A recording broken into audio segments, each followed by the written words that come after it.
एक छोटे से कस्बे में दो मित्र राजू और श्याम रहते हैं। राजू के घर में उसकी पत्नी गीता अपने दो बच्चों के साथ रहती है। वहीं राजू के घर के ठीक सामने श्याम अपनी पत्नी लीला और अपने 3 बच्चों के साथ रहता है। राजू और श्याम के पास अपना छोटा सा खेत है, जिस पर खेती करके वह अपना गुजारा करते हैं। राजू और श्याम दोनों सुबह सुबह खेत पर जाते हैं। वहीं पर सभी बच्चे खेल रहे होते हैं। इस बार फसल अच्छी नहीं हुई। सोचा था फसल अच्छी होगी तो बाजार में दोगुने दामों में बेचूंगा। सोचा तो था, पर अब इस बार भी नमक रोटी से ही गुजारा करना होगा। तभी सभी बच्चे राजू और श्याम के पास पैसे मांगने आते हैं। अरे अरे, पहले सब शांत हो जाओ, सबको दूंगा। हाँ, पर पैसे नहीं, रात की बासी रोटियां, ये देखो। सभी बच्चे उदास हो जाते हैं और उन बच्चों में से श्याम का बेटा अमन कहता है, बाबा, हम कब तक ऐसे गरीबी में जिएंगे? राजू, श्याम और सभी बच्चे घर आ गए। तभी उनके घर के सामने एक बड़ी सी गाड़ी आकर रुकी। गाड़ी में हमेशा की तरह राजा राम, राजश्री मैडम शहर के जाने माने रईस खानदान से हैं, जो कस्बे में आकर सभी बच्चों से मिलते हैं। वे हमेशा बच्चों के लिए नए नए कपड़े और चॉकलेट लाते हैं। आज भी वे कपड़े और चॉकलेट लेकर आए। बाबा, आज हम लोगों ने चॉकलेट खाई। चलो अच्छा हुआ, कम से कम तुम लोगों को चॉकलेट नसीब तो हुई, वरना हम लोगों के नसीब में ये कहाँ। हाँ भाई, हम लोगों ने तो हमेशा बासी रोटी और नमक ही जाना है। ये राजश्री पता नहीं हमारे बच्चों से मिलने क्यों आती है, मुझे तो ठीक नहीं लगता। हाँ, तुम सही कह रही हो। कल से बच्चों को मना कर देना, उसे राजश्री से ना मिले। अगले दिन सुबह राजश्री और राजा राम दोनों बच्चों से मिलने आते हैं। राजश्री, हमारी शादी को 10 साल हो गए हैं, अभी तक हमारी कोई औलाद नहीं। तुम तो मुझे मेरे खानदान का वारिस नहीं दे पाओगी, तो जाओ और अमन के घर वालों से बात करो, मैं उसे अपने खानदान का वारिस बनाऊंगा। ठीक है, मुझे भी अमन पसंद है। अमन राजश्री को श्याम और गीता से मिलवाता है। नमस्ते, अमन बहुत प्यारा बच्चा है। मुझे अमन को लेकर आपसे कुछ बात करनी है। हाँ, बोलो, क्या बात करनी है? दरअसल बात यह है कि हमारी कोई औलाद नहीं है, इसलिए हम अमन को गोद लेना चाहते हैं। मतलब क्या है तुम्हारा? मैं अपना बेटा तुम्हें दे दूं? नहीं, ऐसा कुछ नहीं है, मैं आपको समझाता हूँ। मैं अमन को अपने साथ ले जाऊंगा, अपने खानदान का वारिस बनाऊंगा, उसे अच्छी शिक्षा दूंगा। जी हाँ, और जब चाहे आप उससे मिल भी सकते हैं।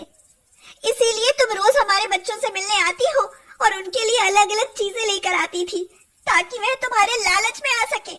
चले जाओ यहाँ से, मैं भूखी मर जाऊंगी, लेकिन अपने बेटे का सौदा कभी नहीं करूंगी। हाँ। श्याम और लीला बच्चों को लेकर अंदर चले जाते हैं। राजश्री और राजा राम दोनों निराश होकर अपनी कार की तरफ जाते हैं। वहीं दूसरी ओर राजू और गीता यह सब देख रहे होते हैं। तभी गीता अपने बेटे दीपू को राजश्री के पास भेजती है। दीपू पीछे से आकर राजश्री की साड़ी पकड़ लेता है। राजश्री राजा राम से कहती है, देखो ना, यह बच्चा भी कितना प्यारा लग रहा है। कोई फायदा नहीं, यहाँ कोई भी अपना बच्चा गोद नहीं देगा, चलो यहाँ से। एक बार बात तो करके देखो, शायद मान जाए। ठीक है। राजश्री गीता के पास जाती है। क्या नाम है इस बच्चे का? दीपू नाम है इसका, और यह मेरा ही बेटा है। अच्छा, क्या हम दीपू को गोद ले सकते हैं? जी हाँ, आप बदले में जितने चाहें उतने रुपए ले सकते हैं। ठीक है, हम दीपू आपको सौंप देंगे, पर बदले में आप हर महीने मुझे 5,000 रुपए देंगे। मुझे मंजूर है, ये लो 5,000 रुपए, और हर महीने तुम्हें तुम्हारे पैसे मिल जाया करेंगे। जैसे ही राजा राम और राजश्री दीपू को लेकर जाते हैं, वैसे ही लीला और श्याम बाहर आते हैं और ये सब देखकर राजू से कहते हैं, राजू, ये क्या किया तूने? अपने बेटे को ही बेच दिया। तुमने अपने फायदे के लिए अपने बेटे का ही सौदा कर दिया। कैसी माँ है तू गीता, मुझे तो तुझसे नफरत होने लगी है। सुनो जी, आज से आप इन लोगों से कोई रिश्ता नहीं रखोगे। हाँ, हम गरीब जरूर हैं, लेकिन अपनी खुशी के लिए अपने बच्चों को अपने आप से दूर नहीं कर सकते। जैसा कि राजा राम और राजू के बीच तय हुआ वैसा ही हुआ। राजू और गीता की गरीबी दूर हो गई। अब वह मन चाहा खाते और मन चाहा पहनते। धीरे धीरे 7 साल गुजर गए।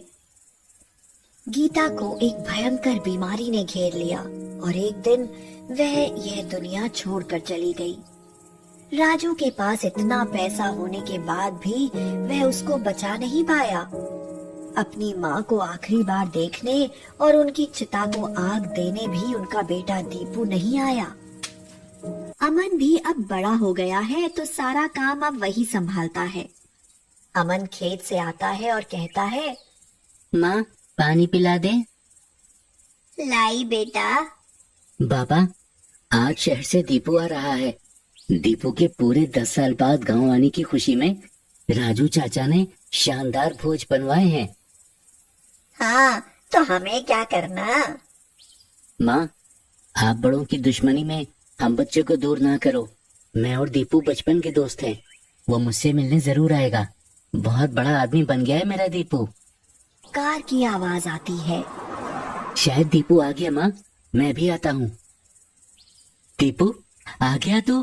कितना बड़ा आदमी बन गया है तू तो। कौन हो तुम? और दूर रहो मुझसे, गंवार कहीं का। दीपू की ऐसी बातें सुनकर अमन को बहुत बुरा लगता है। इतना कहकर दीपू अपने बाबा से मिलता है और अपनी माँ के अंतिम संस्कार में ना आने के कारण माफी मांगता है और बहुत पछताता है। मिलाया दीपू से। चल अब तो खाना खा ले। देख, आज कितने सालों बाद मैंने तेरे लिए टमाटर की चटनी बनाई है। अमन गुस्से में खाना फेंक देता है। रोज रोज यही खाना, ये भी कोई खाना हुआ? आप दोनों ने मिलकर मेरी जिंदगी बर्बाद कर दी। ये क्या कह रहा है तू बेटा? हाँ, आप दोनों ने अपने फायदे के लिए मुझे राजश्री मैडम के साथ नहीं भेजा। मैडम पहले मुझे ही अपने साथ ले जाने वाली थी। काश उस वक्त मैं चला जाता तो आज मैं भी बहुत बड़ा आदमी होता। सब आपकी गलती है। ऐसा नहीं है बेटा, हम तुझको खुद से दूर नहीं करना चाहते थे। तो आपको अब यही सजा मिलेगी। मैं अभी ये घर छोड़कर जा रहा हूँ। नहीं रहना मुझे आप जैसे मतलबी माँ बाप के साथ, जिसने अपनी खुशियों के लिए मेरी खुशियों में आग लगा दी। इतना कहकर अमन घर के बाहर आ जाता है। अमन के सामने दीपू की गाड़ी खड़ी होती है और वह गुस्से में दीपू की पूरी गाड़ी जला देता है। आग को देखकर सभी लोग घर के बाहर आ जाते हैं। अमन के हाथ में माचिस पाकर वहां पर मौजूद सभी लोग समझ गए कि गाड़ी में आग अमन ने ही लगाई है। ये क्या किया तुमने? मैं अभी तुम्हें पुलिस के हवाले करता हूँ। लीला और श्याम दोनों राजा राम के पैर पकड़कर माफी मांगने लगते हैं। साहब, मेरे बेटे को माफ कर दो, पुलिस के हवाले मत करो। हाँ साहब, उसकी पूरी जिंदगी बर्बाद हो जाएगी। आप चाहे तो हम दोनों को जेल भेज दे, पर मेरे बेटे को छोड़ दीजिए साहब। माँ बाप का ऐसा प्यार और त्याग देखकर अमन की आंखों में आंसू आ गए और उसे अपनी गलती का पछतावा होता है।